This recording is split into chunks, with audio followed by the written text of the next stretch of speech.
ungene ekhaya lapha ngaphandle ngeke ushintshe la ngeke abantu abalapha ngaphandle lo muntu. Amen. Igama lenkosi balibonga. Ashiyile lapho sisiya ku 9. Chapter 9. Chapter 9. Sengiyavala impela dala ngithi ngiyavala. Ngithi nje ukuthi ngisabona le ngifunda khona. 57. Yeah. 57. Lifundeka kanjena ke ngesigisi. Awulifunde ngesigisi. While they were walking, Yeah. one man told Jesus, "I will follow you wherever you go." Jesus told the man, "Foxes have their dens, and wild birds have their nests, but the Son of Man doesn't even have a place to rest his head." He told them, Mana sizoyifundi la. Akesimendila kwamanje. Amen. Ngesizulu khona ephethe ngesizulu. Kwathi behamba endleleni, umuntu othile wathi kuye, "Ngiza kukulandela noma uya ngaphi." uJesu wayesethi kuye, "Izimpungushe zinemigodi, nezinyoni zezulu zinezidleke, kepha indodana yomuntu kayinandawo lapho ingacamelisa khona ikhanda." Yamuzwa lo muntu uthembisa ukuthi uzomlandela uJesu. uJesu impendulo yakhe uthi impungushe zinemigodi, izinyoni zezulu zinezidleke. Uthi kodwa indodana yomuntu ayinandawo lapho ingacamelisa khona ini? Ikhanda. Amen. What does that mean? Usho ukuthini lokho na? Amen. uJesu ufuna indawo enhlizweni yakho. As his follower, njengomlandeli wakhe, ufuna ukuthi abe nani? Nendawo. Ufuna ukuba nendawo. Ufuna umuzwe enhlizweni yakho. Abe nendawo enhlizweni yakho. Amen. Uyaxuza la. Uyasho ukuthi impungushe zinemgodi, inyoni zezulu nezidleke, kodwa indodana yomuntu ayinendawo nje nokucamelisa ikhanda.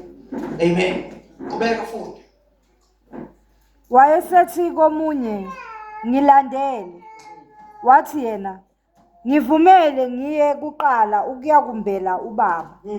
Kepha wathi kuye, "Yeka abafileyo bambele abafileyo babo, kodwa hamba wena ushumayele umbuso kaNkulunkulu." Yeah. Uthi uJesu kumunye ngilandele, uyambiza ukuthi enzenjani? Ngilandele. Uthi lo hayi ngizokulandela, kodwa ngivumele kuqala ngiyekwenze njani? Ngiyakumbela ubaba. Ngiyekumbela ubaba. uJesu wendlula ngamazo kuhlunga, uthi yeka abafileyo bambele abafileyo babo. Amen. Hallelujah. Yeka abafileyo bambele abafileyo babo, kodwa wena enzenjani? Ngilandele ushumayele ini? Umbuso kaNkulunkulu. Amen. Hallelujah. Funda futhi uqhubeke. Nomunye ke wathi, "Ngiza kukulandela, Nkosi, kepha ngivumele ngiye kuqala ukuyovalelisa abasekhaya." Kodwa uJesu wathi kuye, "Akakho othi esebeke isandla sakhe egejeni abuke emuva." Egejeni abuke emuva. Ofanele umbuso kaNkulunkulu. Yabona? Uthi ngizokulandela, kodwa ngivumele iqala ngiyokwenza njani? Ngiyovalelisa kubaba. Amen. Uthini uJesu? Akakho othi esebeke isandla egejeni. Ngamanye amagama le nto isho ukuthini bazalwane? Isho ukuthi awukwazi ukusebenzela uNkulunkulu usenezinye izinto obeke kuyo iminako yakho. Uma ngabe kungesuye phambili awokuqala angeke. Amen. Uma ngabe kusenezinto osiphakamisile empilweni yakho ngaphezulu kwakhe, amen bazalwane. Noma ngabe uthanda kanje ungathembisa kangakanani, angeke awuqualify, angeke ukwazi futhi ukukwenza, amen bazalwane. Ngoba kuthi la akekho umuntu osakwathi esebeka isandla egejeni. Yabona uma ubeka isandla egejeni, nazi inkomo ziyalima sidonsa igeje. Uyafocus uba nani?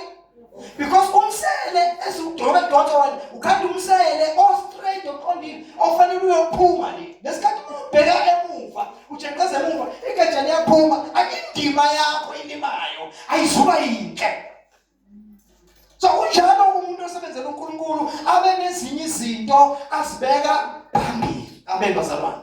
Uhlobo labantu abasebenzela uNkulunkulu abantu abaqala ngokuthi oqala kufanele umethembe. Kufanele umenze njani? Methembe. Yamthoqala nje mawuthiwa ukhuluma noNkulunkulu ukuhlola ukuthi uyakholwa yini ngempela uyamethemba. Masumethembile uyasinikela. Wenze njani? Uyasinikela kuye. Masosinikela kusho ukuthi awusazi lawule. Njengomuntu momuphi, momuphi imali, umuntu momuphi imali, la muphi imali awukwazi ukuthi momuphi imali ungabeke bese uyodawa ngale mali yakho. Vele kakusiyona yakhe, yakho ngoba usayilawula. Ungabeke usiyodawa ngale mali yakho. Ngiyakunika nje imali yakho, kodwa ungabe uyodawa. No, umpila ngithi. Mawumpila umuntu umpile ungayilawuli. So nawe uyinikelile uNkulunkulu usinikelile zimisele wenze njani? Zimisele njengoba uyinikelile zimisele ukumlalela. Wesibili wesithathu lo uyamlalela sewenza noma yini athi why uyenza ngokuqala ngokumethemba. Ngabe uyinikele into ongayithembi. Uma ngabe unawe uyinikele kuJesu but awumthembi. Manje awumethembi ukuthi noma ngabe yini obhekana nayo. Amen. Noma ngabe yini obhekana unamandla okuyisusa. Unamandla okukusiza ukuthi ukwazi ukumelana nayo inqobo. Fanele umethembe. UNkulunkulu mayiqala ebonakala kaAbraham, akabonakalanga ngelinye igama, kodwa ubonakala ngegama likaMnini mandla onke. I am the God, the Almighty. Wasiveza kuye nje negama likaMbuza kwazi ukumlalela, aphume ehlotsheni zakhe, aphume ebangani, aphume amlandele, ngoba wasiveza ukuthi unamandla onke. Unamandla to deliver you, unamandla to prosper you, unamandla ukwenzela noma ngabe yini ofuna ukuthi akwenzele yona. Uqala ngokumethemba. If uJesu umethembi, usayithoyizi nje kuwe, ekhuluma ngalo kudlala emasontweni, ayingeke you don't qualify. Ngeke futhi usimsebenzele. Amen. Hallelujah. Ukusebenzela uJesu kubiza ukuzithela. Biza ukwenza njani bazalwane? Ukudela uthi uApostle Paul konke okuyinzuzo kimi ngakushaya indiva ngokukhuluma kumazi uKristu okuyinzuzo ngakushaya indiva. Amen bazalwane. Yabona it's another thing ukushiya umsebenzi uhola inyanga nenyanga wazi ukuthi ngiyahola uphuma ukuthi uNkulunkulu ungibizile ngiyosebenzela uNkulunkulu kubiza ukuthi uyamethemba. Kubiza ukuthi uyamethemba. Amen.